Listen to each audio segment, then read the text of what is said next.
steeping and roasting. Yeah, that's what we do. Set 'em up, knock 'em down, make that cherry glow. Whiskey and cigars, the gentleman's cologne. Cheers, y'all.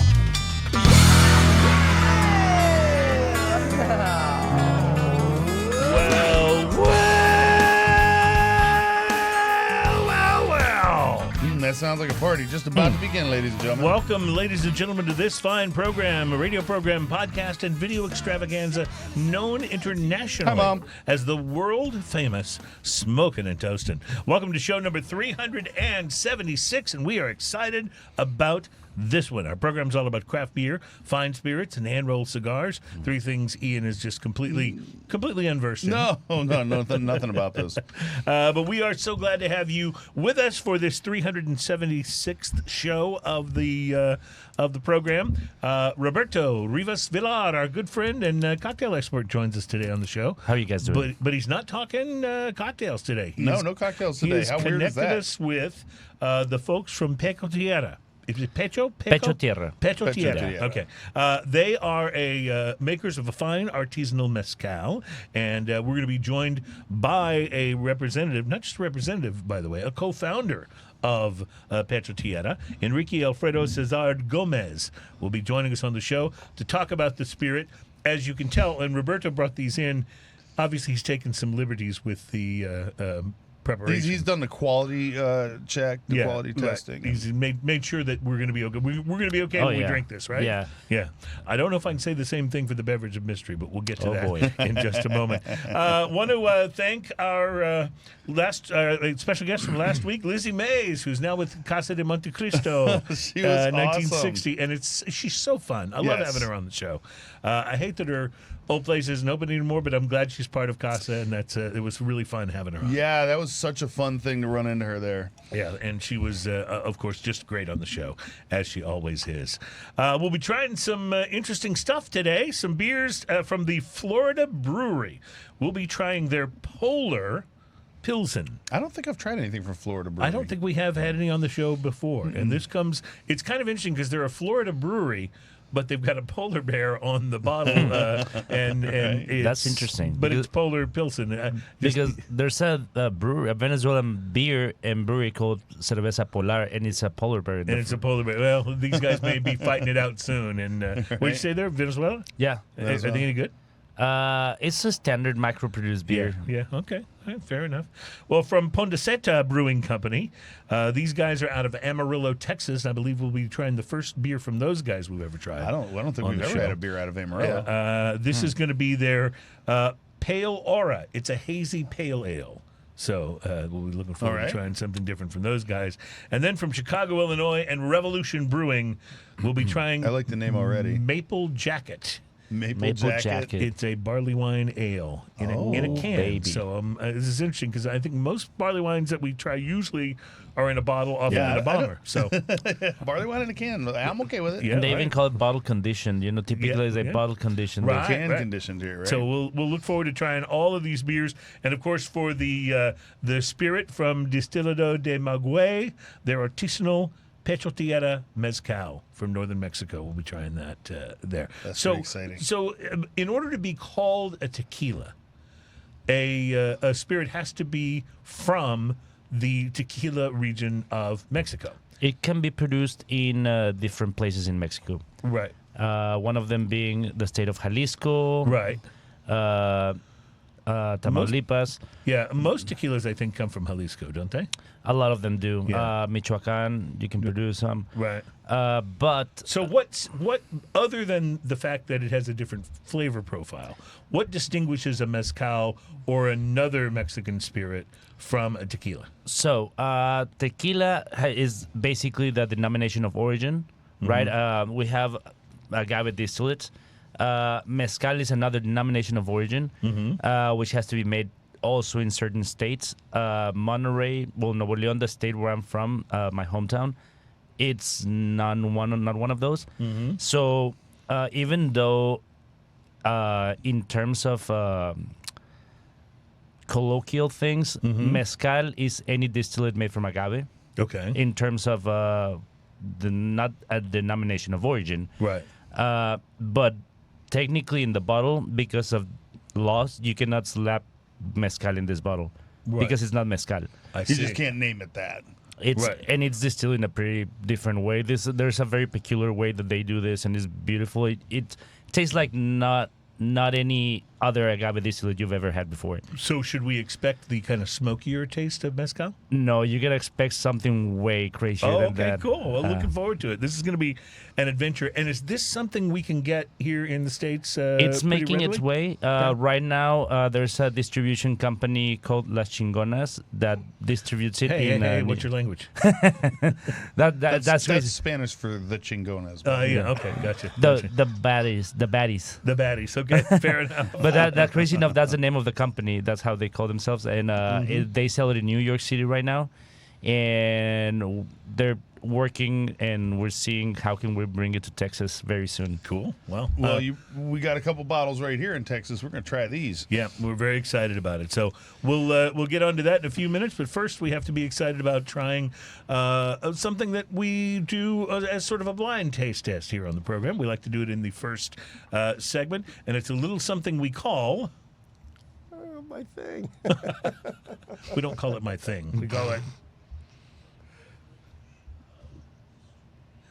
So the beverage of mystery, formerly known as the mystery beverage, this is where one of us will bring in some kind of a drink, some kind of a beverage, and pour it for the others. We kind of taste it sight unseen, and only the person what brung it knows knows what it is until we'll do the reveal at the end. And so it's a sort of a good way to get some really unbiased thoughts and stuff about what it is. And it could be a spirit, it could be a beer, it could be a seltzer, it could be a cider, it could be a hard This seems like tea. it could be a mix of all of those things. Could- It looks like in the Very well glass made, so. that you're not super well hydrated. It smells like Oh, vanilla, Yeah. so many things. vanilla right Oh, away. yeah, big time vanilla. What you getting any fruit there? Maybe a coconut. It's hard to nail. Maybe. Okay. Let's take a sip. I get a little bit of hand lotion. Oh, no, you definitely don't want a hand lotion note in your beverage. Well, I want to it's- say it goes in the tropical, slightly on the tropical side, like the pineapple and coconut. yeah. Very faint though. I get the pineapple, especially on Yeah. the aftertaste. The little pineapple, but it almost tastes more like the condensed pineapple, not like fresh pineapple, like the condensed pineapple that you get, Like the that you- candies, the Oh yeah, the- even that. I was thinking about the stuff you take out of the tube in the freezer and crush it up and put That some too. water in it. Yeah, the concentrate. yeah. I get something else that I don't want to say because I actually know what it is because I brought the beverage of mystery in today. It has an overall and if I taste. say it, I'm going to give it away. So I'm going to wait another moment and let you guys tell me what you're getting. But I do taste it, and I think maybe when the reveal happens, you will recognize it as well. What I find interesting is that you smell the vanilla, but then you don't taste the vanilla. Yeah, I can't. But there's an overall taste that I can't identify on it. I don't know what it is. The beverage of mystery can. It's not unpleasant to drink. It's a little sweeter. The first sip of it was a little polarizing. Is it a citrus fruit? No. The beverage of mystery can, when it comes in a can, and I bring it in, will usually reside in my pocket once I poured it. And then I will ceremoniously pull it out of my pocket and reveal from Meridian Hive, it is their apple pie. They describe it as a lightly carbonated wine cocktail with apple, cinnamon, and vanilla. So now taste it again and tell me if you don't get apple pie. But I don't know that I get apple. I get apple pie when you say it. I get the cinnamon. That's what it was. It was the overall trying to be a taste. It's trying to be the apple pie. That's what it is that I'm tasting something. Interestingly enough, not a cider, not a seltzer. It's a lightly carbonated wine cocktail. I like it. I do too, actually. I think it's pretty tasty. Yeah. Once you get past the hand lotion nose on it, Right. it's It's not bad to drink. I don't See, get I any of think that in the what you're- flavor I profile. think I what can see you're- the apple once you say it, but I wouldn't have picked up on that. I think you're entirely. tasting tasting or I think what you're saying, or you're confusing with hand lotion, is also the pie crust. I think it's a pie crust flavor that they tried to go with to add to that apple pie flavor. You know what's throwing me off is the honey side of this. Since we only use the finest honey and real fruits in all of our And you can products, we get partner the with honey an as amazing You really do. So it's kind of like a meat, apiary probably. Maybe, yeah. to guarantee our honey quality, consistency, and this is Meridian Hive's not far from here, right? Austin, yeah. It could be a mead if any of us were I've had dressed as a some of Viking. I've had some of their meads before. I actually like their meads. They make one that's like a dark cherry mead that's quite good. I may bring in a mead for a beverage of history, but you guys will know because I'll be dressed as a Viking. I'll give it away. I think the honey was the thing throwing me off. Like I said, I get apple when you say it. But, Most meads have a honeyed it's not flavor unpleasant to to drink at all. Yeah, no, I actually kind of like it. Yeah. It's refreshing too. Yeah. Reminds me of something you might get at a bar that has just a beer and wine license, so they make their cocktails with, wine based. It kind of reminds me of that a little bit. Ian, we got 3 minutes left in this segment. Is that enough for you to tell me about your cigar? I can knock it out. Or do you need more time? Challenge accepted. All right, go for it, buddy. Today I chose the Foundation Ascom. I picked up the Toro size 6x52. The wrapper is Sumatra Ecuador wrapper, Connecticut broadleaf binder, and Esteli and Jalapa Nicaraguan filler. The appearance on this: medium brown, oily wrapper, smooth with some veins, pigtail cap, single band. Pre-light sniff on this: sweet coffee and earth at the foot, chocolate and barnyard coming along on there as well. The pre-light draw on this: I used the clip. I got some tangy leather on the lips. I really loved the flavor that it left on the lips was really Tangy nice. leather, that's interesting. Yeah, it was this really bright kind of leathery kind of note. And I also got some dark fruit and coffee on the pre-light draw. The initial light on this, I got the Nicaraguan pepper breeze Nice. with chocolate, raisin, and cedar. Retrohale is sweet and spicy with bitter chocolate. The first third on this, baking chocolate, brownie batter, coffee, oak, raisin, all up front. Underlying cedar and leather going on. Retrohale is baking chocolate with a touch of spice. Flaky ash, good burn. Second third of this starts off with chocolatey chocolate with chocolate sauce.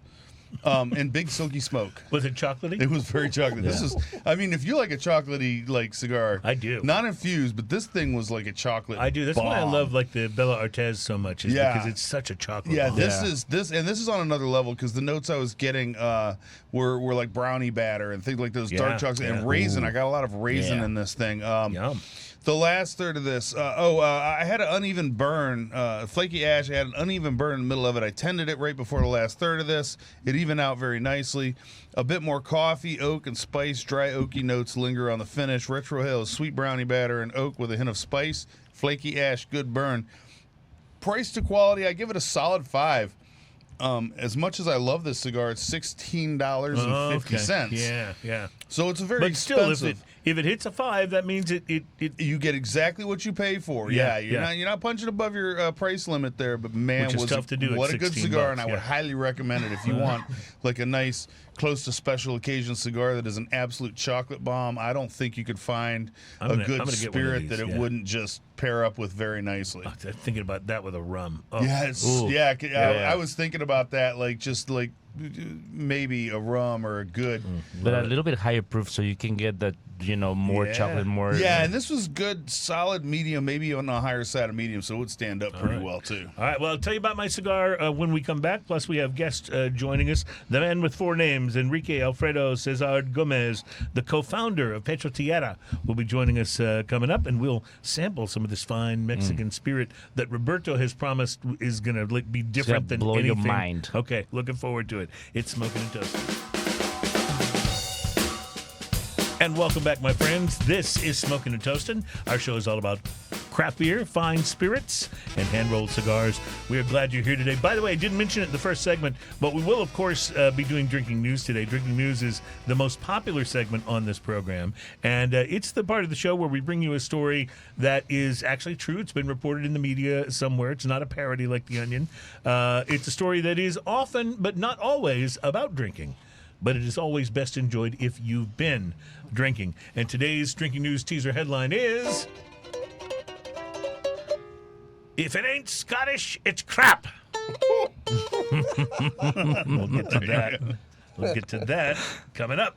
I want to tell you about the cigar I had this week that I wanted to share with you. I smoked the Tatuaje Fausto Robusto Extra, and I did not know until after I had purchased it that the Tatuaje Fausto Robusto Extra was an extremely full-bodied cigar. Extremely being the key word here. I didn't know that it was spun off from a custom blend that Pete Johnson of Tatuaje made for a specific retailer in Hawaii that was so strong it caused a number of people to throw up after smoking it. And I didn't know that when the Fausto was released in 2011 that it borrowed a line for its advertising from one of my favorite movies of all time. The movie, This Is Spinal Tap. The line from the Tatuaje Fausto ad, these go to 11. Let's go to 11. Yeah, and you can see This the one ad goes up to here. 11. Adam will put that up in the video version of the show. It's absolutely not false advertising, and I was about to find out. The Fausto uses a core blend of Nicaraguan tobacco for the filler and binder that are wrapped in an Ecuadorian-grown Habano Maduro wrapper leaf, and it's a nice-looking cigar, dark, oily wrapper leaf, and to be honest, it did not look all that menacing.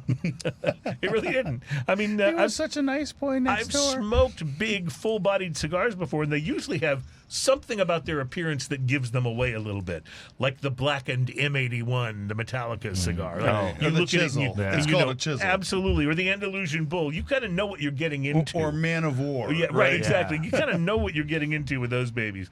But for all I knew, when I was doing a little pre-light sniffing, getting earth and chocolate, I might be in for a nice mellow Maduro, medium-bodied, leisurely smoke. Well, the second I lit it up, I knew it was coming for me. The Nicaraguan pepper blast was as intense as any in recent memory. And I seriously wondered if it was going to stay at that strength for the whole smoke. Answer is no, but not by much. The Fausto settled down slightly, but the first third was still powered by pepper. And I also got a coffee note, like coffee and cream with cream and sugar, and an undercurrent of cocoa. About an inch or so in, the pepper tapered off just slightly and allowed me to focus a little more on the chocolate and coffee and now a hint of leather.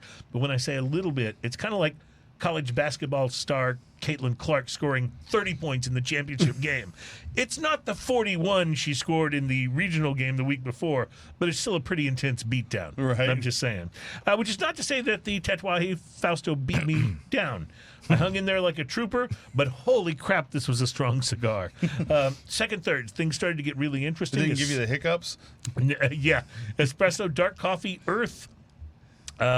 And sorry, I hit a button and lost my place. More leather. Burn was not perfect, but it wasn't problematic. I did touch it up once. The final third, the pepper, which was now hitting me more like white pepper, ramped up a little bit, if you can believe that, and left a continuous tingling on the palate. Like it didn't go away when you stopped smoking the cigar. Lots of intense flavor notes accompanied it, though, most of which I've already mentioned. And at that point, I decided to just sit back and let the Fausto take me for a ride the rest of the way. I stopped trying to identify notes, and I just enjoyed the journey and the sheer power of this reasonably small cigar. It reminded me of getting a really good hard massage. It's a pretty intense experience, but it leaves you much happier for having had it. I had also had this cigar for a while, and it had spent some considerable time in the humidor, which I think probably helped the other flavors come through in spite of the ongoing pepper onslaught. Tatuaje Fausto Robusto Extra is an $8 to $9 cigar, which makes it a pretty good buy if you're looking for something to knock you on your butt. That's less than any of the other extremely full-bodied smokes I mentioned earlier. Even the Toro can be found for about $9. So on the price to quality scale, I'll give this bad boy a solid 6. Nice. But be warned, this is not only a Fisher Price. This is not only not a Fisher Price, my first cigar. It's probably not even my second cigar or my 100th cigar. But if you're looking for a smoke that packs a punch for the price, it may be pretty hard to beat. This is Smoking and Toasted, and we'll be right back to talk Mexican spirits. Welcome back. It's Smoking and Toasted. Our show is all about craft beer, fine spirits, and hand-rolled cigars. Welcome to show number 376, where we venture into a new to us Mexican spirit that Roberto, our cocktail expert here on the show, has proclaimed is going to blow our minds. It will. I'm very excited about this. And welcome to the program, the co-founder of Pecho, Tierra. It is Enrique Alfredo Cesar Gomez. Do you mind if we just call you E? It doesn't matter. I'm okay. Okay. So, Enrique, welcome to the show. First of all, where are you speaking to us from? From Mexico City. Mexico City. Okay. Well, welcome to the show, and we are thrilled to have you on. And so, I guess the first question is, what got you into the spirits business and got you to found, because you're a co-founder of the company, so you've been with this from the beginning. What got you interested in doing this? Was it a love of spirits you had already, or? No, I didn't. I came back to Mexico City from a trip that I did to Europe, and then I decided to do like a solo trip to Oaxaca, and then that's how I got into the spirits. You know, like you go to Oaxaca, do this tour of mezcales, and of course I ended up all drunk. And after that, I went back to Monterrey with my friends, and I told them about my experience. And then another one of my friends, which is one of the other co-founders, is Alan Sugar. He did the same trip, but when he came back to Monterrey, for him it was like more. I don't know how to call it, but he was most interested into this. So he started like studying more about the history of the mezcal in Mexico. He did a certification as a culture of the mezcal in Oaxaca. And then when he finished this certification, he said, like, hey, we should do like a tasting project. And then after that, we started doing some tastings in Monterrey just to share with the people over there that we have like this big culture of mezcals in Mexico. And moving forward, we are starting thinking, let's do a project, right? Let's start investigating what's going on in Monterrey or in Nuevo León with the mezcal. So we found some very curious data and producers, and that's where we decided to create like I think we have found a very good producer, a very good product that we should share with the rest of the people in Nuevo León and with the rest of the world. And that's how it started Pecho Tierra like 5 years ago. Now, Mexican spirits, obviously people are familiar with tequila, and more and more people are knowing and learning and enjoying mezcal. Sotol is somewhat known. Where does your spirit fit in? Is this a mezcal? Is it not a mezcal? How do we classify it?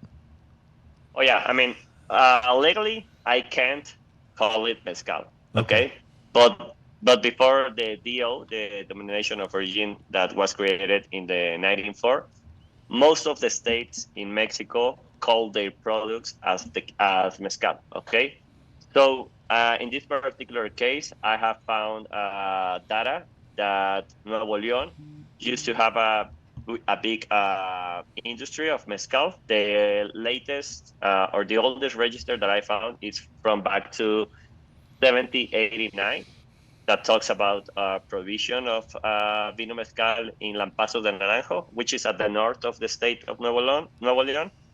And if we go back to that time in the history, people over there used to call to their product vino mezcal, right? Okay, right. Before the DO. So indeed, it's a mezcal. I cannot call it legally mezcal, it's not a mezcal, but it is. Yeah, it is what you would call like going back to the old days. It would have been called a mezcal. And So- I was telling them earlier, like if we go back to the Native American roots, mezcal is any distillate made from agave.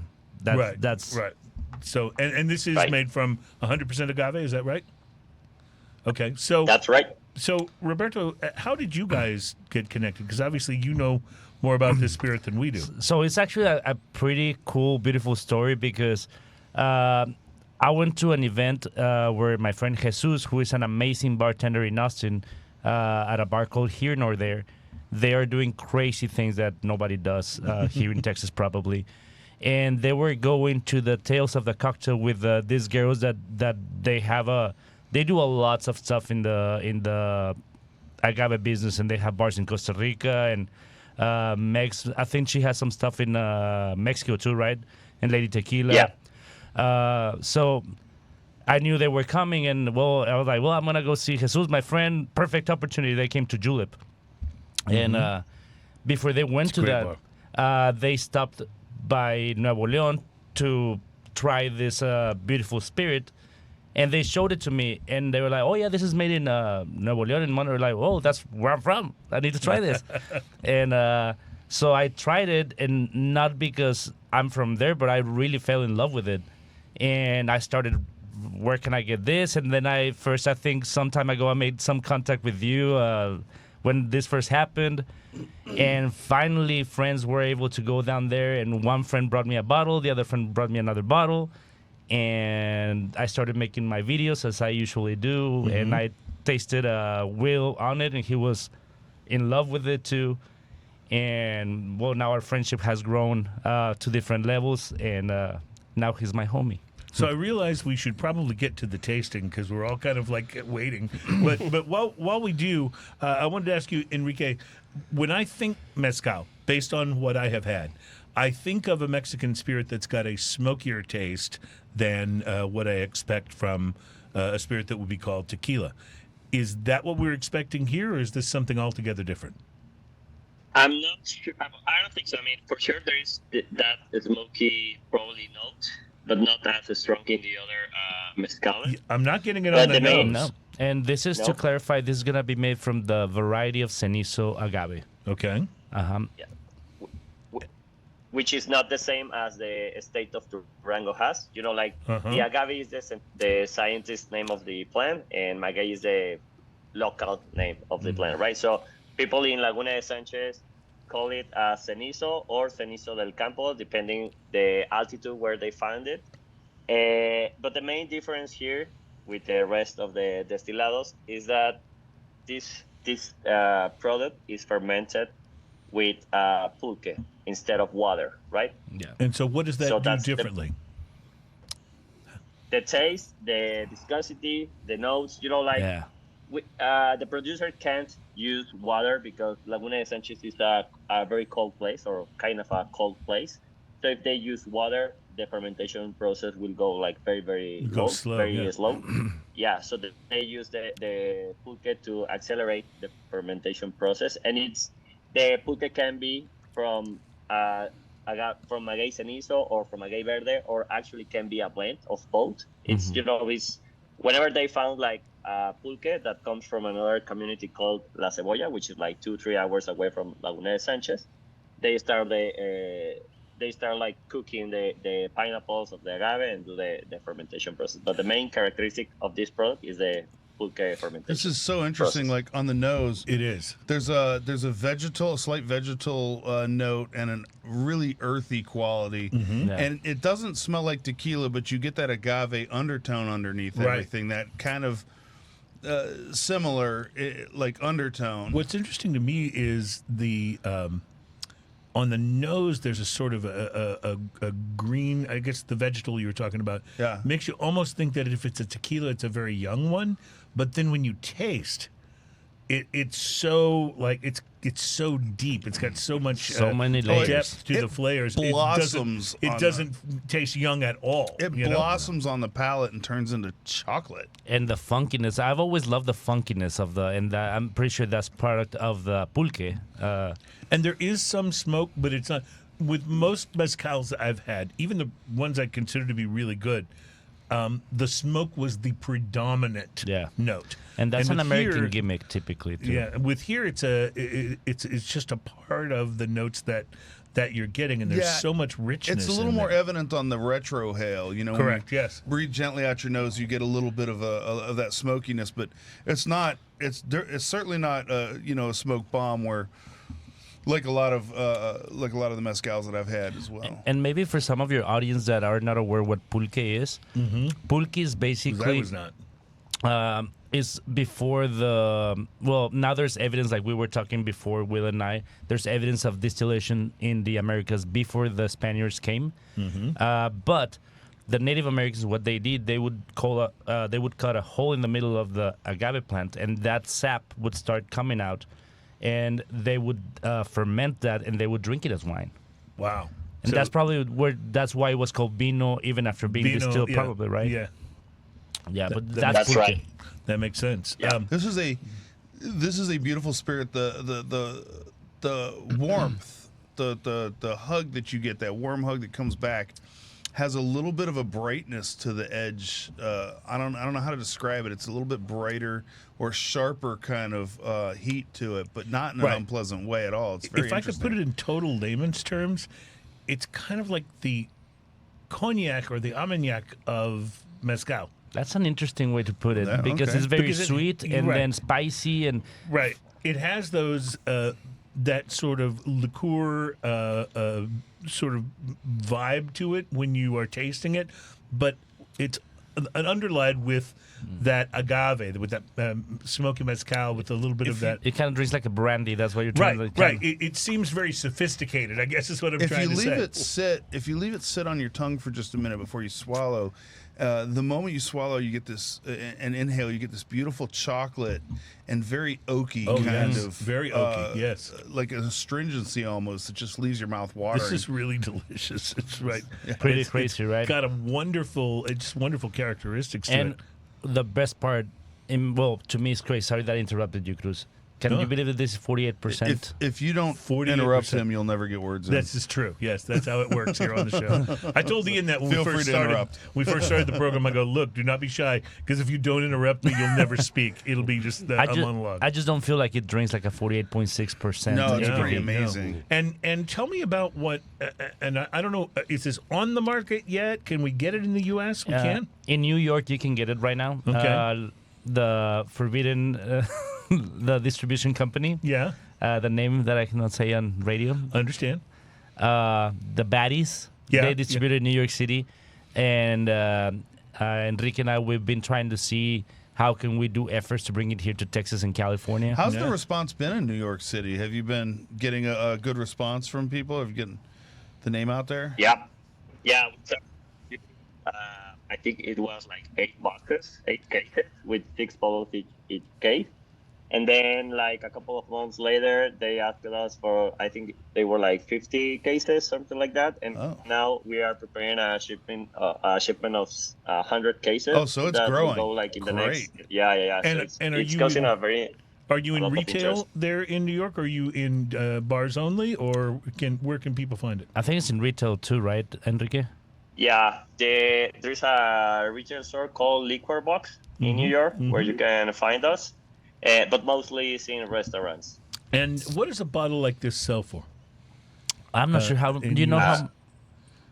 I don't know how much in the United States, but here in Mexico, it depends the production lot, but roughly it's like 1,400 pesos, the cheapest, to up to 1,800 pesos. I would say about expensive, $60 which maybe. will be probably. Yeah, Yeah. that makes sense.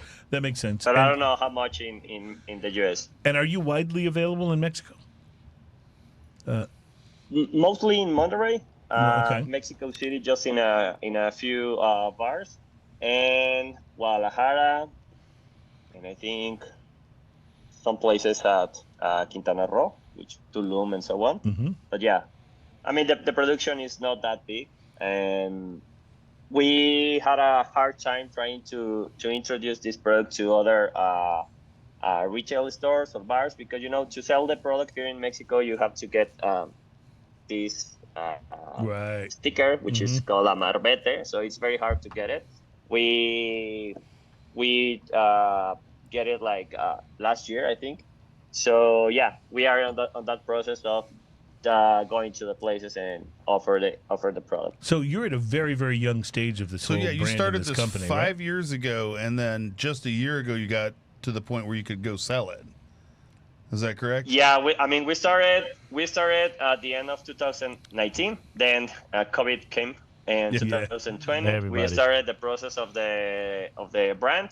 So we got the Marbetes like 1 year or 2 years ago, something like that. So yeah, I mean, even though we are pretty known in Nuevo León right now, and kind of in Mexico City too, but I haven't go directly to the bars to offer the product yet. Love it.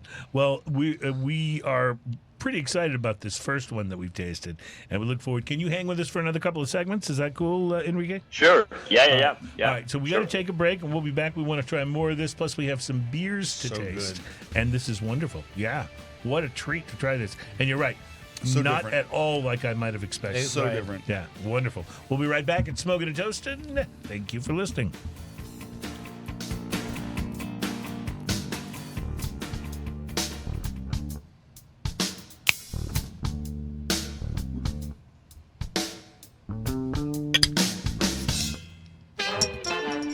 Welcome back. It's Smoking and Toasting. We're so glad to have you guys here for show number 376, which, by the way, I believe that puts us halfway to 500. So I'm pretty excited about our achievements there.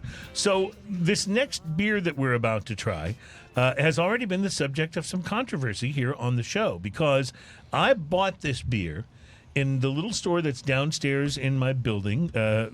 Shout out to Phoenicia. You're awesome and wonderful, and you have a really lovely beer selection.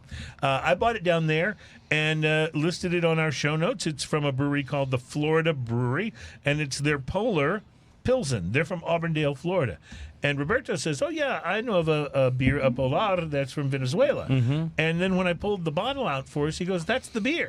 And then apparently Enrique is also familiar with this beer from Venezuela. So I don't know whether this is originally a Venezuelan beer that they are now making in Florida as well, or vice versa. I do know that there is a pretty large Venezuelan population in Florida, so maybe maybe there's a correlation there. But I really don't know where this comes from. The bottle says it comes from Auburndale, Florida. Ian, have you? I'm looking been it able up. to do I'm any looking research? up online. It says ABC Fine Wine and Spirits has it listed. It says brewery, Florida Brewery, country, Venezuela. Interesting. So this adds to the whole The confusion. mysterious, yeah. Unless my geography teacher was wrong. I don't know what's going on. Do you think that it's just called the Florida Brewery, but it's in Venezuela and I they don't- just named could it be. Florida? Or maybe it's like Are they big fans of Florida Evans? In Tampa, there's an area called, or in Miami, where there's an area called Little Havana. Maybe this is Little Venezuela in Auburndale. I don't know. Little Florida. But interestingly enough, it's a pretty interesting Pilsner on the nose. I don't know if you had a chance Beer to... Advocate says it's hold on, where is it?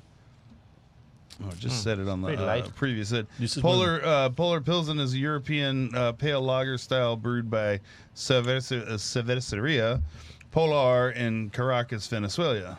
Huh. So maybe it's from Little Caracas. Venezuela. I don't know why I put a This extra. This is really interesting because now we've added European to the mix here because it does kind of remind me of so a German it's got or a little Bavarian skunk Pilsner. on the nose. Yeah, it has a little bit of that metallic taste It's too. got a little skunk on the nose, like a Heineken.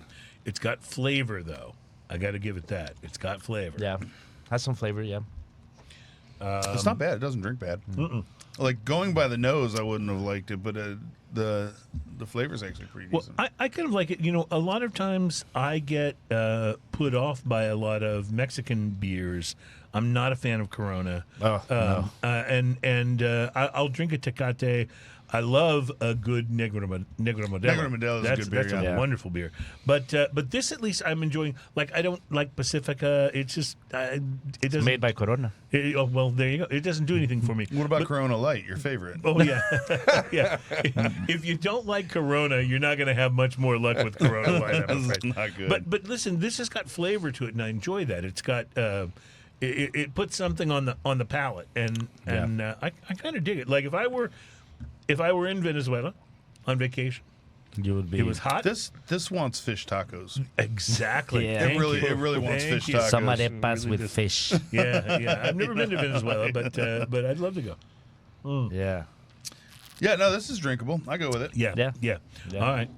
Well, it's just interesting because I've been seeing it on the display, not a big display, but it's on the display of beers downstairs at Phoenicia in my building, and I keep thinking, why have we never tried this beer? We need to try this beer. Yeah. So very interesting that it came on a week. Yeah, if you like a otherwise we very would never have crispy- known the Venezuelan connection. It's there, very so. German style as well. It's very like very crisp. Bavarian, German. Almost an apple kind of snap to the hops on the end of it. Pretty refreshing, actually. Another important thing, when I was reading about the Venezuelan version of it, it says that it's been open since 1941, and it has 1941 here in the bottom. Okay, so there's some kind of connection. I think maybe they're trying to convince us Americans it's an American beer and trying to convince the Venezuelans that it's a Venezuelan beer. So. Well, it could be that it was maybe a Venezuelan company, and then they're having the brewery in Florida make it. That's possible. You know. Yeah. I mean, there's a lot of people, a lot of brew houses have their brews. Like BJ's is a huge chain, but they don't brew their beers. They have, like, here in Texas and Houston, they have St. Arnold brewing all their beers. Right, brewing all their beers for them. know. And if you're, we've talked about this before about there are Budweiser breweries all over the world, and they all compete with each other to see who can make the most Budweiser-y Budweiser. Yeah, so it could just be that Florida's contracting. Yeah, it could absolutely be. It does say that Florida Brewing is a company. There is a Florida, so it's just its own. Maybe they have a Venezuela partner. I think we should call them right now. It's a shell company. Maybe. We're going to take a break and come back and talk about some more of the Pecho Tierra spirits. We have another expression. Is that right, Roberto? Yes, we have the Verde Maguey. All right, I'm excited about trying that because the first one was wonderful. We'll be right back. It's Smoking and Toasting. This one I like it. Welcome back, my friends. It's Smoking and Toasting. It's show number 376, and our program is all about craft beer, fine spirits, and hand-rolled cigars. We're heard on great radio stations all over the United States of America, and of course, we're available on all the major podcast platforms and on YouTube as well. Roberto Rivas Villar is in the studio with us. He is our cocktail expert, one of several cocktail experts, actually, we have here on the program. But he's certainly much less annoying than that Chris Morris guy. Chris Morris guy, yeah. Oh, we love Chris, too. So we love all those guys. And I worked for 2 years and a half with Wild. Yeah. So, in other words, you've kept the same job for a while. Is that what you're saying? Yeah. Yeah. Okay. Well, Chris Morris is working on that. He'll get back to us. But anyway, we are glad to have you on the show. And I realize I don't know if we've ever had you plug your YouTube channel because you do such cool stuff on YouTube with spirits and cocktails and on Instagram. So where can people find that? It's gonna be Rob. My Instagram is gonna be rob.thespiritbox. You can find me like that on Instagram and TikTok. And my YouTube channel is going to be on the links over there on the link tree. If somebody wants to go see the YouTube channel, which is a little bit but Instagram and TikTok is Instagram and TikTok is where you're really driving. That's what he's really curating. All right. Yeah. Fair enough. Let me hold on. Look. So nice. That was awesome. Roberto has introduced us to Pecho Tierra, and we have Pecho Tierra's co-founder, Enrique, on via Zoom with us. And Enrique, I see you are preparing to enjoy some spirits with us, and so this is when this works. So when you're on Zoom, you should have spirits on both ends so that you can all join and sample them appropriately. Now, did you guys start out wanting to make two expressions here, the one that we just tasted earlier and now this one? Well, actually, the fun part is that when we started the project, they only, there was not enough information to know what was the variety of the agave that was being used. We only knew that Don Jorge called it as Maguey de Castilla, and that was the first batch that we bottled. Right now, there's no more Maguey de Castilla available to produce, and this is because 2-3 years ago there was a huge fire on the hills of Nuevo León and Coahuila that ended up mostly of that those agaves. So yeah, it was so how long? How many years right now will it take for them to grow to where they can be harvested again if they replant? At least 8 years. Wow. Yeah, okay. At least 8-9 years. But right now the cenizo is the one that grows the most in Laguna de Sanchez, and Verde is up on the hill, so the production is fewer, and then the ensamble it's also very, very difficult to get it. Yeah. Now we talked about last week on the show about during the sort of beginning of the tequila boom, there was a real shortage of agave because of so many new tequila companies, so many people beginning to drink tequila, especially in the more aged expressions and the nicer expressions. And now the sort of the pendulum is swung back the other way, and there's almost an excess of agave. Does any of that affect you? Because I know you're using only some very specialized, specialized strains of agave. Not really. I mean, all of the agaves used in Pecho Tierra are wild agaves, but this is the thing. Don Jorge and his family, they do not live of selling Pecho Tierra or selling the distillate, right? Mm-hmm. They are mainly producers of masa, tortillas, fruits, and other things. And this is only being produced for seasons. Mm-hmm. Because everything depends if they can get pulque, and if there is no pulque, there is no production. Because you use that instead of the water in the distilling, yeah. Okay. Yeah. So, and it's not their main income, so they only do it or they only produce it as they are getting the pulque. And how hard is it to get pulque? At the beginning, after the fires, it was like very hard because the pulque used to be collected right there in Laguna de Sanchez. Mm-hmm. But after the fire, they had to go up on the hill.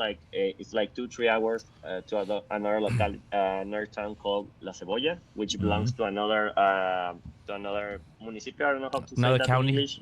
Would be county. Yeah. Well, county to another county, and the access is very hard. You can get only there in a 4x4 car.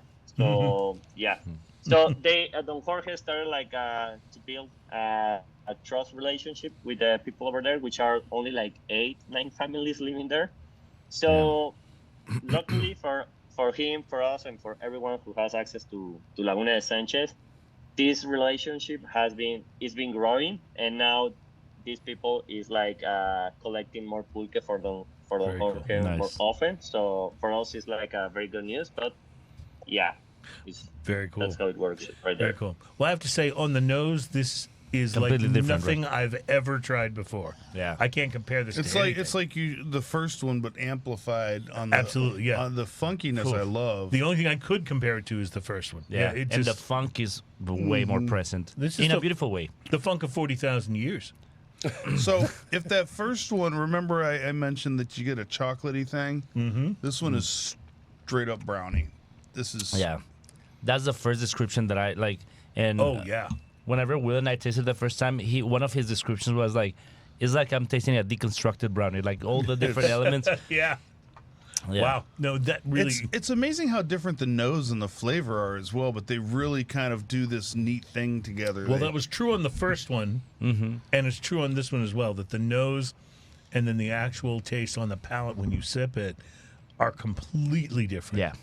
So this one also gives me a really nice agave hug on the way down. Look how beautifully oily that is on the glass. I call it my official description for that is agave is the hug from the north. The hug from the north. I like it. That's really cool. So I guess the big question is, when can we get this in Texas, you guys? Well, Enrique and Alan, they're working very hard to open new markets here in the United States. And I'm the first one who's very excited about that because I would love to, show Texans, and I mean everybody in the United States, of course, but I'm lucky that I have a lot of really good relationships with bars and restaurants and many people here, and I'm so excited to show everybody this product. And listeners may not realize that. They may not go, well, why don't you just introduce it? Well, first of all, you have to have the actual stock, the product. Yeah. You have to have enough to be able to sell. Secondly, every state has different liquor laws. Has their own laws, yeah. And so what works in one state doesn't work in another.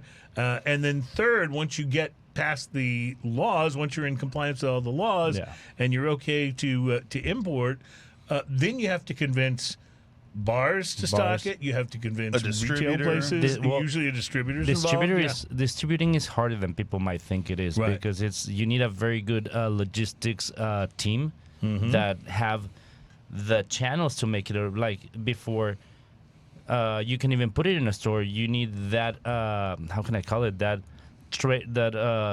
channel of distribution. You know what I mean? And the store wants to know, is this just going to sit on my shelves? Are you doing anything to promote it?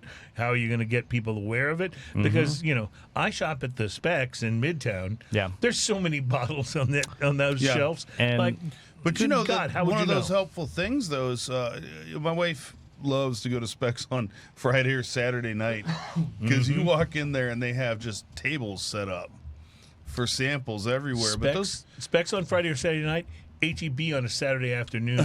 You can it's eat called pregame. Yeah, you can eat for a day. You're totally good with the samples. And those samples make a big difference because there's been things that I've tried on the samples and bought immediately because okay, that's really good. And that's why they do them. Because, and there's also things that I might have considered buying that I was like, oh no, after I taste. That's when the sampling program backfires.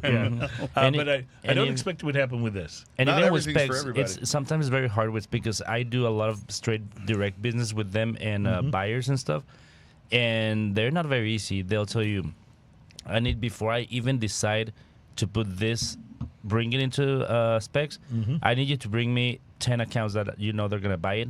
And then after that, they make it even harder too. Like it's not easy. Yeah. It's so if it seems like it's easy, if you go, well, why don't you just like bring it to our town? Just put it on the shelf in the store. It doesn't really work that way. Yeah, exactly. And I'm sure trying to convince bars and restaurants to carry it is not an easy thing as well. Yeah. I feel like a product like this needs a visionary bartender, someone who wants to do something different.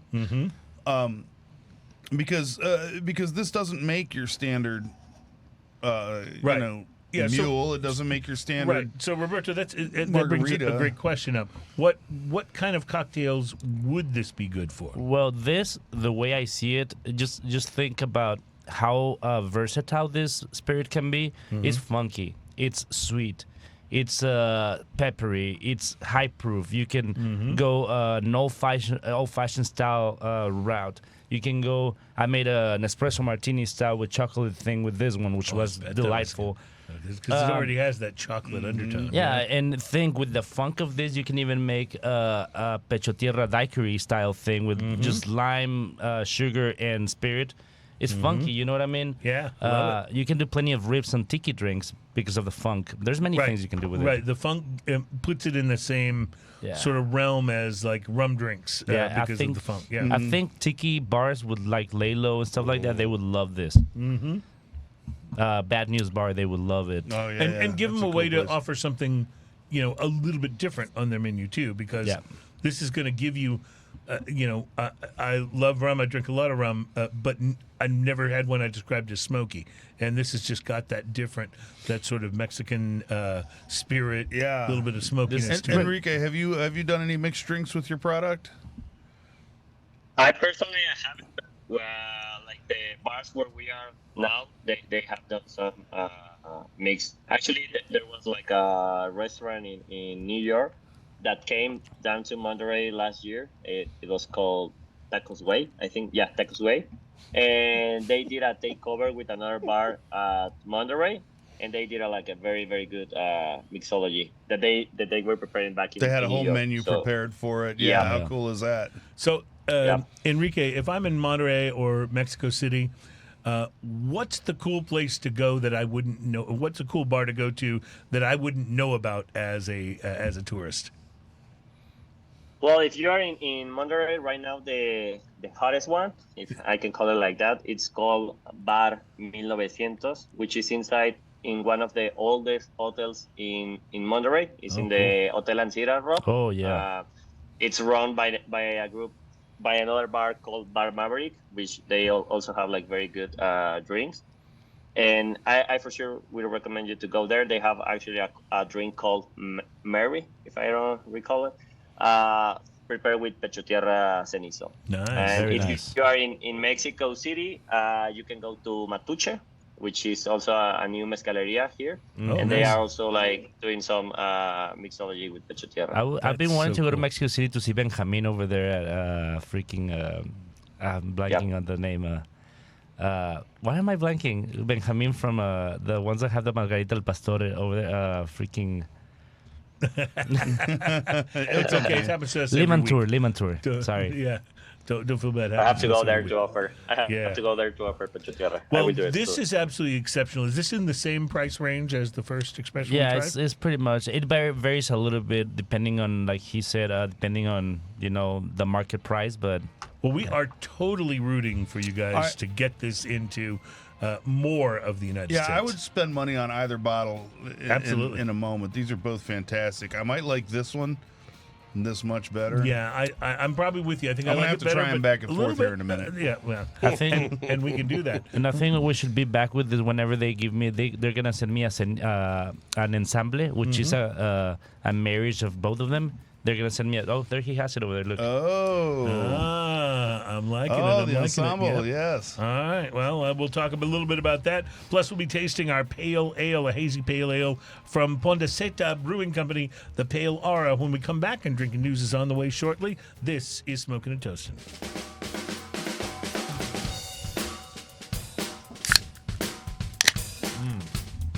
That sounded sexy. Yes, it did. Welcome back. It's Smoking and Toasting. Our show is all about craft beer, fine spirits, and hand-rolled cigars. Now, earlier in the show, Roberto had mentioned to me that this the second expression of Pecho Tierra that we tried was really good with chocolate. So I went out in the kitchen here and got a little Milky Way and had a nibble of this and then went back to this one.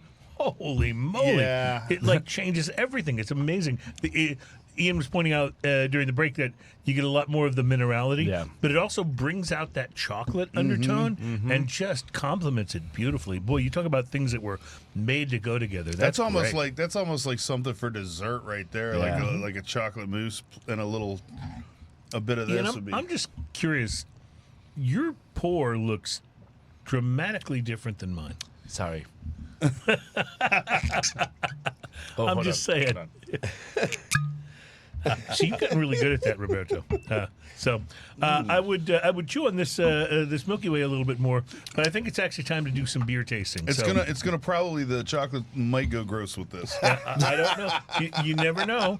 We've had stranger things have happened. That's true. I That's love true. the nose already. Myself. This is from a brewery in Oh, Amarillo, this has Texas. got a little bit of dank and a little bit of citrus to it. I was going to say I was not familiar with this brewery before today. They are the Pondaseta Brewing Company out of Amarillo, Texas, which Amarillo is almost not even Texas. It's just way up there. Yeah. But it is it is a pale ale, a hazy pale ale called Pale Aura. And I don't know brewed if with Citra, HBC 586, Idaho 7, and I can- Galaxy hops. I can smell the Citra and the Galaxy. Yeah, for Citra and sure. The Galaxy. Citra is like hitting Yeah, me right But away. there's just a little bit of dank on the tail end of Yeah, it that's yeah. intriguing too. Yeah, very interesting on the nose. So let's see how this goes. It's actually I like it a lot. wow. It's pretty good. It's really good. And I would like Even to cutting through the chocolate. I would like to accentuate too, because Enrique is here with us. There's a big movement of craft beer in Mexico going on too these days, and there's many really great breweries and coming out of there. I'm excited because when I love to vacation in Mexico, and I've been going for years, but haven't been in the last several. And so the last times I was there looking for some craft breweries, I wasn't finding much. But I've been reading more and more about the sort of craft beer explosion coming to Cruz, Mexico. Take a sip of your IPA there, Oh, you want to and then combine take them? a sip of your Pecho Tierra. Okay. And if you thought it was a brownie chocolate bomb before, Wow. I mean, That's like Mama's Kitchen brownies. There's what that is. It's like Mama's house. Wow. That's not any of those like Duncan Hines box Yeah. brownies. That's the real ones that your mama made. Yeah. Damn, that's interesting. I would never have thought that an IPA and an agave spirit like this would be I was, like. actually a little worried about it, because we don't See, always. No, it works in both directions too. Now it brings out Yeah. a little bit of the it brings out a little bit of like lemon peel. So see, that's With the beer? a new thing that can be. So I don't know if because in Mexico it's not that common, but in the United States we have something called the boiler makers, where you get a beer and your shot. Typically, Right. This would be a great boiler maker, Right. Except I don't want to shoot this. It's way too interesting. yeah, I want no. to sip this. of course. Because the idea behind the But Boilermaker is it's we supposed to also be have that the you, idea of you having- shoot it and then you drink the beer. having Yeah. a liquor Or you drop it in. or a spirit with a beer back, and this really goes pretty Honestly, well together. I'm used to that more with the rums and with the whiskeys, with it pairing up with the beers that way. Right, because like with an IPA, most bourbons don't work, but a But rye. a rye will work wonderfully. A rye yes. works really really well. So it's interesting to see, like, and I don't know why these work. I would never have guessed it. I was actually thinking that they were gonna kind of combat each other on my palate, but No. they're actually really nice I together. feel like it brings, whenever you're eating a brownie and then you get all of a sudden these salty notes. Yeah. It brings the minerality that you were talking about. Yeah. It's like those, you get sweet and then you get a little bit of the salty, kind of like bitter notes of the cooking And process. can I also say the this? crust? The longer I sip this, the better it gets. Yeah. And it's not just because I'm getting tipsy. This It's- bottle would be the very flavors dangerous. open up more and more. This bottle would be very dangerous at my house, and the reason is because I would pour a glass, and I would turn around and be like, "Oh, it evaporated. I'm gonna have to pour more." You've got some of those glasses like I have that apparently there's a hole in them. You just somewhere. you just pour liquid in, and it just evaporates. Yeah, before what you- happened here? No, this is it's so good. and it is for a spirit that is has as much going on the palate as it does. It's remarkably easy to drink. Yeah. Like it doesn't, sometimes you get stuff that's got a lot going on. Like you get a really high proof rum or something like that. It's good, but you have to drink it really slow. Like Yeah. it just doesn't So lend much itself. hug. Having not had anything from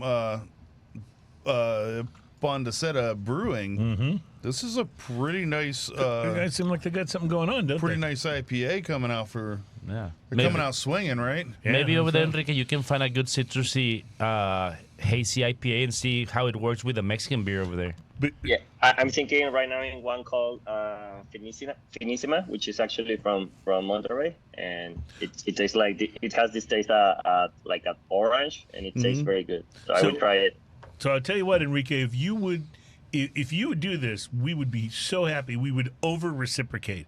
If you would put a few Mexican craft beers in a box and send them to us, send them to Roberto, we'll send you a big box of Texas craft beer, things you might not be able to get down there. We would love to do that because we'd love to try them on the show, Yeah. I'll do it. There's Okay. a lot of good breweries in Monterrey, so I'll do it. I'll make it work. And That'd be because awesome. of the beer distribution rules, it can sometimes be hard for us to get beers from out.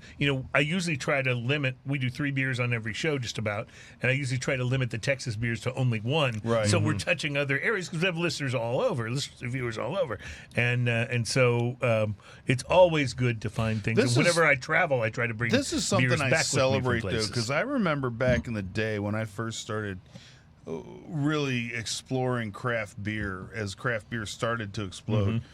I remember going to places and going, "Hey, is there any local beers?" And people would look at me like I'm crazy, like local beer. Local beers. I think what we're- is that? I think we over on this segment, Terry. Yeah. I think we I are just on realized this one. that. Yeah. I So think we I don't are know- on this one. I don't know what we're going to do about that. Maybe we can fix it in editing. Adam can stop it part way and join it back It's in. just too much fun. Yeah, we were having too much fun. All right, we have to take a break. We're way over time. We'll be back at Smoking and Toasting. Stand by. Drinking News is next. Hell yeah. Welcome back. It's the show where we forget to watch the clock. It's Drinking News. We're glad you're. I know it's Smoking and Toasting. Actually, it's the Drinking News segment of the show. So let's get We're right just into changing it. the show into Drinking News. We're just enjoying the wonderful spirit, the Pecho, Tierra. No, Drinking News is the segment of the program where we bring you a story from the news. It's something that really happened. It's not from a parody site. Something that really happened and was reported in the media. And it's a story that sometimes, not always, involves drinking, but is always best enjoyed if you've been drinking. And as if to illustrate have. that, you guys were both taking good long sips while I said that there. So we have, of course, our theme song, and it's something people actually look forward to because I don't know why, but they do. Ladies and gentlemen, it's time for Drinking News. Drinking news, drinking news. Now it's time for drinking news, drinking news, drinking news. Now it's time for drinking news. A Florida man with one arm said he had a gator for a pet. When asked about his absent arm, he said, To the van. Oh, see, that broke up. Can you say it again? It kind of broke up when you were saying it. I have to take the gator to the vet. There we go. drinking news, drinking news. Now it's time for drinking news. Cheers, all. Well, our drinking news story today touches on the increasingly popular trend of cosplay. Cosplay. Interesting. Cosplay, for anyone who doesn't know, is the act of dressing up in costume, usually as your favorite fictional character. Now, for most people that participate in this, it involves dressing up like a superhero, like Iron Man or Batman or Spider-Man. But if you're going to do cosplay, you can't just do it half-assed. I remember when I lived in Los Angeles, there was this guy on Hollywood Boulevard that would always cosplay as Spider-Man and try to get people to give him money. I never did because he was the lamest Spider-Man ever. He wouldn't even really commit to the character. He just wore a Spider-Man top half of the costume and a pair of shorts. Nope. Sorry, sir. I'm going to give my dollar. I'm going to give my dollar to the dude over there playing the banjo and wearing a tinfoil hat with little antennas sticking up out of it. I don't know what superhero he's supposed to be, but at least he's offering some entertainment. But at comic conventions all over the world, people have really begun to get into the cosplay thing. And some people take it even further. They like to wear these outfits and fantasy role play in the bedroom. Oh. Now, I get that it might be kind of sexy to get freaky with Wonder Woman or the Black Widow. But I have to say, I just don't get the furry thing. The furry thing. I mean, if the only way you can get turned on is to have your partner dress in a Chuck E. Cheese mascot outfit and dance the Macarena on the coffee table, hey, look, you do you, okay? You do your thing. But I'm sorry, we can't be friends. Now, I will admit to being a pretty serious geek, but even I have my limits. I've been to a couple of comic book conventions, and I thought they were pretty cool. But the way I describe my nerd parameters is that, yes, I will go to the Star Trek I just convention. want you to know I've never been to a comic book convention. I get it. But everybody has their nerd parameters, right? If you're a geek. And mine are that, yes, I will go to the Star Trek convention, but no, I will not wear the pointed ears. That's just me. That's where I... You don't want to be draw the line. Legolas? You're not speaking all day in Klingon? That's right. But for today's drinking news story, we travel across the pond to Bonnie, Scotland, where a Scottish man caused quite a stir on his way to a comic convention. Our Scottish man... Do you have a little Scottish man? I don't know. I was trying to come up with something. But I don't It'd be know. something with a little bit of a jig, maybe? I don't know.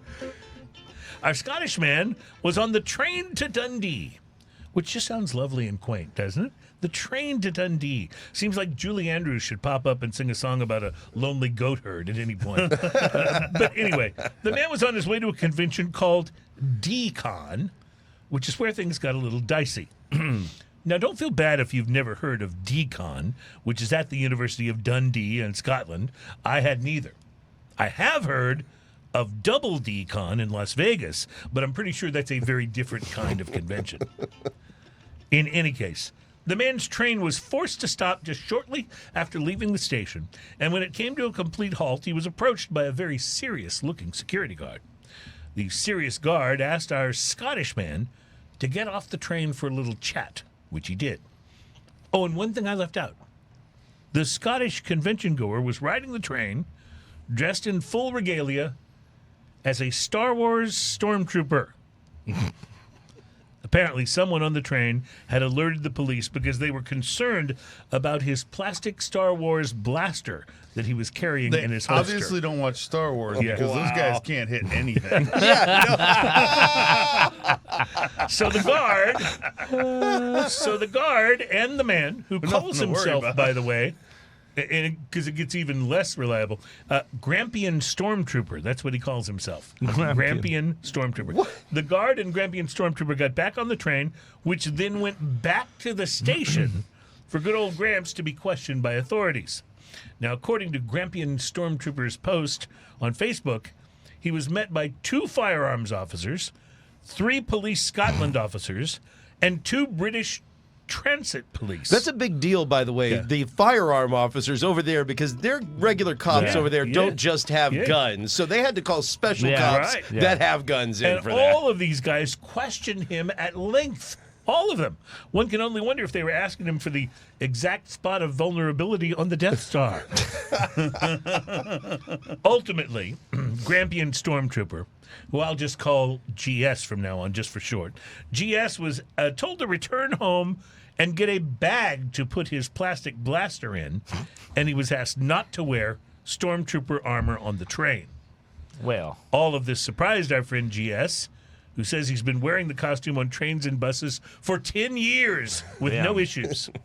He also says that he often wears the Stormtrooper outfit with a sense of Scottish style. And that means, you guessed it, No. There's a kilt involved. Stormtrooper on top and kilt on the bottom. that's what I thought it was going to be. Which, of course, leads to the unavoidable question, is that a Series 37B Mandalorian blaster beneath your kilt, or are you just happy to see me? But seriously, I do feel bad for good old GS. I mean, he was just doing his thing. Yeah. He was letting his geek flag fly, and then some Scottish busybody Karen type who can't tell a plastic replica of a fictional blaster weapon from an AK-47 had to step in and take all the fun out of things. Yeah. Like, I want to know so a that couple lady things. probably First didn't off- even know what a first stormtrooper off, was. A play gun. Yeah. You can't tell a play gun A Made out of stormtrooper. plastic. Wait a second. made just out of plastic. Wait, with a we're- stormtrooper gun. But it's a stormtrooper. I mean, mean, like we don't all know what I a can't imagine stormtrooper is. anyone in the world who's not maybe in a third world country somewhere has never actually seen at least an image of the stormtroopers from Star Wars. I mean, these are some of the most popular movies of Yeah. all time. I'm all over the 83 world. and I haven't been to the movie since 1962. Listen, what they should have done is they should have talked to the person that let the train people know yeah, to cause all this panic and be like, stop being a little. I can't say that on this program. Busybody. Busybody. Stop. Being can say- a you can little- say biatch. Also, do you know where your business is? You should stick to it Yeah, because you know. Look, if it's just me, I'd love to be riding a train and see some dude in a stormtrooper with a kilt getup headed to a convention where he can show off his cosplay style, just riding along. I'd love that. I mean, I'd even try using a Jedi mind trick on him just to see if I could make him say, "These are not the droids you're looking for."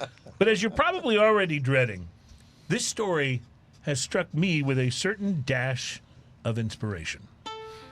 And when I'm inspired, I do what all comic book nerds like to do. I write a verse of poetry.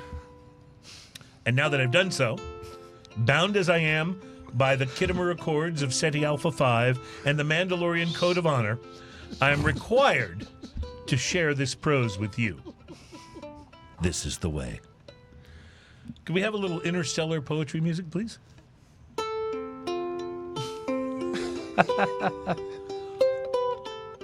On a train, dressed up like a stormtrooper, on his way to decon, feeling super.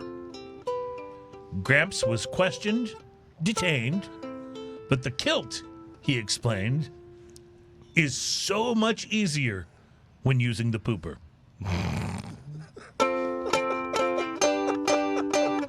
Reporting live from Decon. Reporting live from Decon in Dundee, where I'm pretty sure I just saw Alan Denny in a Chuck E. Cheese costume. My name is Cruz, and that is your Drinking news, drinking news. That's our time for drinking news. cheers, y'all. Woo! Yes. True story, by the way. We don't make these up, you know. We just report them. We don't.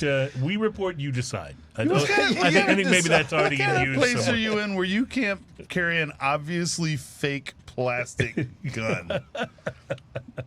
And that doesn't look like any type of firearm that actually exists You in know, the real world. Yeah, oh It's yeah. an No, alien- they totally look different. alien blaster, for God's sake. Yeah. Oh well. Maybe it didn't have the little orange tip on the end of it. Yeah. It's got to have the orange tip so that you know that it's not real. It's got to have that orange reservoir tip, or it doesn't actually. Did you say reservoir? I did.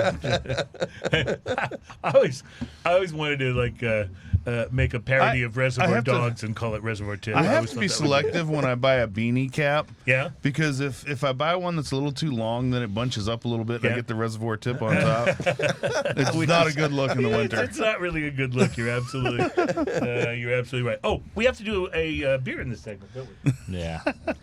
I Do you got have s- any beer with you, I Enrique? got so excited about drinking news that I forgot. I do not. I just came back yesterday from Oh. my fridge is empty. All right. Well, listen, if you'll send us some Mexican craft beers, we'll send you a big enough box of American craft beers to stock your fridge for a while. I promise. Will do. Will do. All right, I'm fair working on enough. that right now. Fair enough. Ian is opening up a small. This isn't even a Revolution large Brewing. can. This is a 12-ounce can. Revolution Brewing. It is their Barleywine ale called Maple Jacket. Maybe shall I refill you guys so we can do the same? Well, I have a dynamic? feeling this may go. Yeah. Yeah, Yeah, I have sure. I have a feeling too. No, don't refill me. Whatever you do, I don't want any more of that delicious spirit. and then you. Yeah, right, exactly. No, that'd be great. We'd love to pair these. Shall we try with this one now? Yeah, sure. I like them both. So I love the way that bottle sounds. The little Yeah. spongy sounds. yeah, I have a feeling While this. you're doing that, I just want to point out that there is something that I think is going on right now in that table. And on the back of those bottles, there's a phrase that says "Esta bebida alegra el espíritu," which means this bottle, this beverage makes your spirit happier. And this phrase I found it out in a book from Lampazos de Naranjo, which is a town in Nuevo León, Mhm. that says in 1789, after a prohibition of producing mezcal in that village, people are still producing, selling, and drinking this vino mezcal in front of the authorities because they say that this beverage makes their soul happier. So Yeah, I think that's a very important part. I'm going to go That's totally along with that awesome, because it's yes. making my soul happier Yes, right and now. this is a perfect example because I've been hearing your show many times, and I feel like this is one of those moments that we just like started having so much fun. Well, and this is what it's all about. When we first started doing this show, I was like, the whole thing about cigars, about craft beer, about distilled spirits is the community, the sharing, the having a good time with each other. It's not necessarily, it's fine to sit at home and sample something, but Yeah. it's so much more fun to do it together Yeah. and talk about it. And so let's talk about this barley wine ale. Ian's a barley wine fan, but he's picky. oh, It brings a tear to my eye. not only about the barley wine, he's picky. It's beautiful. Mm-hmm. And it's Wow. mapley. It is so mapley. It's Aged in bourbon barrels with maple syrup. This Bring is a on the proper barley wine, pancakes. my friends. Man, this This tastes like dates and is gorgeous. Revolution Brewing is a very reputable brewer. But we've had barley wines, American-style barley wines from some very reputable brewers, and you haven't really cared for them as much because they this were thing is more so carbonated sticky you and more could build a hoppy. boat with it. Dude, It's amazing. I just had it with the spirit, and it Yes. takes it a whole different direction. From, Yes, it does. It's coming in at 14.4%. So it's coming in hot, ladies and gentlemen. This dry English barley wine is rested for 1 year in freshly emptied maple syrup bourbon barrels before being sweetened with Maple that syrup same bourbon That's very barrels. specific. with that same syrup just prior to packaging. Subtle maple or aromatics and flavor complement the classic vanilla and toffee notes we've come to expect without detriment to the Dude, balance. this Enjoy is as- now or serve cold. This is This is as outrageously good a barley wine as some that we've had that have been in the big bombers that have been $50 or $60. I mean, this is, and I don't remember how much this was, but I know it wasn't $50 or $60. It's just beautiful. And this is one I got from out of state. But Revolution Brewing. I mean, Brewing these guys, Chicago. they're in Chicago, Illinois, and we've had Did you their try beers the before. Pecho Tierra with it? Yes. Yes. Like, that's just Insane. crazy. yeah, it's just absolutely insane. And I In don't fact, know. I think I'm picking up like a cinnamon note from the Pecho Tierra. I'm not sure which direction it's coming from, but it is so good. I was going to say it made the Pecho Tierra remind me a little bit of a really good gin. Oh, You know? interesting. Just that minerality and the little bit Yeah. of floral nature that it brings. All right, we're going to talk about this some more. We got to take a break. We'll be back to wrap things up and say a special thank you to Enrique Alfredo Cesar Gomez, the co-founder of Pecho Tierra. We'll be right back. Oh, I just spilled barley wine on myself.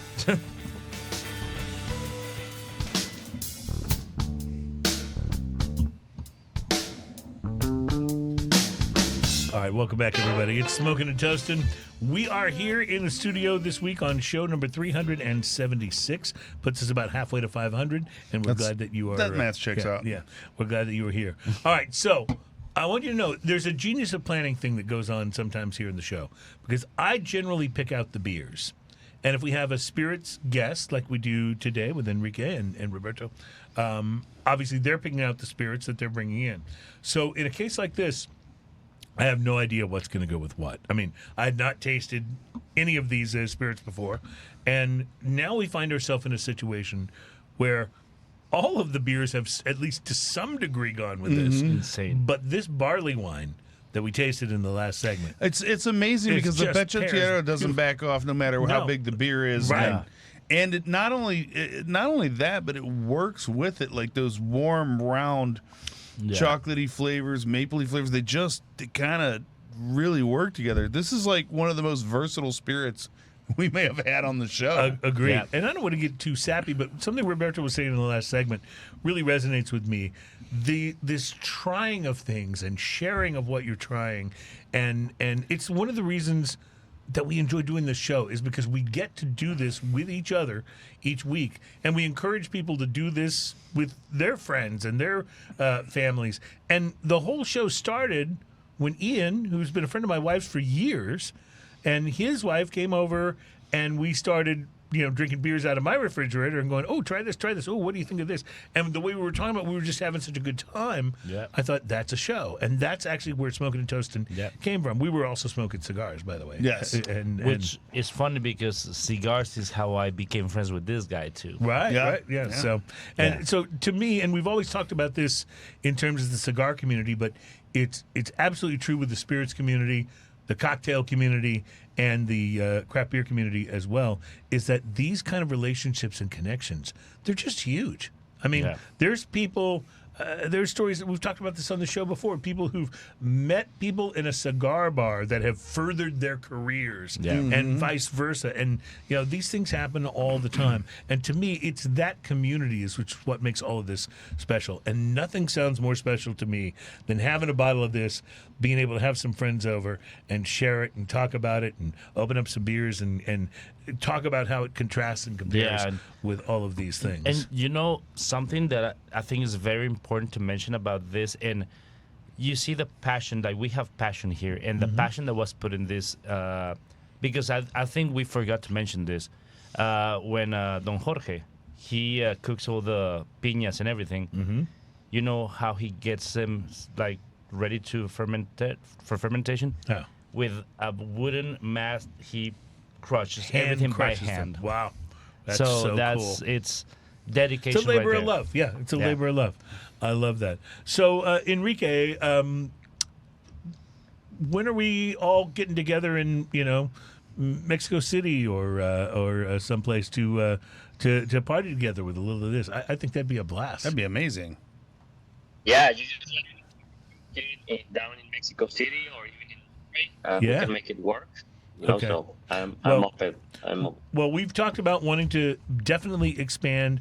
We love where we're from, but we definitely want to expand the footprint of the show more and more by doing more and more things out. And so any excuse that we can find to go somewhere and drink and just turn the microphones on sounds like a plan to me. I absolutely love it. So want to thank you for coming on the show. Real quick, what's the sense that you guys have that this could be available in more than New York anytime soon? Is it something we can be on the watch for? Is it going to take more time? What do you think? What do you think, Enrique? Well, for us, we are working to have it available in more states this year in over there in probably in Texas, California, Washington, or so on. But yeah, we are working on that. Big part of the project is that we don't want to push to Don Jorge to produce more. That's what the So you tradition gotta- dictates, right? You got to So grow we want to in keep it. in ordinance with It what still you has to have. come from the soul. Yeah, I love that. Yep. See, I think that's what makes it so much better because it to me to be able to mass produce something and keep that soul, keep that spirit is really a difficult thing. Yeah. And that's why artisanal and custom producers and micro distilleries and microbreweries sometimes are the guys where you see the most heart. It just tastes and the most better spirit. every time, right? It really does. And this tastes wonderful. Enrique, thank you so much for sharing this with us. And I know that Roberto is your contact, but just know we're not all like him. What is that supposed to be? So thank you so much for sharing this spirit with us. Good luck to you with getting it wider distribution so more people who listen to the show can try it. And thank you again for spending time with us today on Smoking and Toasting. Cheers, y'all. Cheers, y'all. Thank you, guys. Salud, guys. Thank you, Rob. Thank you, guys. Thank you, Enrique. Have a good day. Whatever happens, don't leave it so soon. It's alright when it's okay.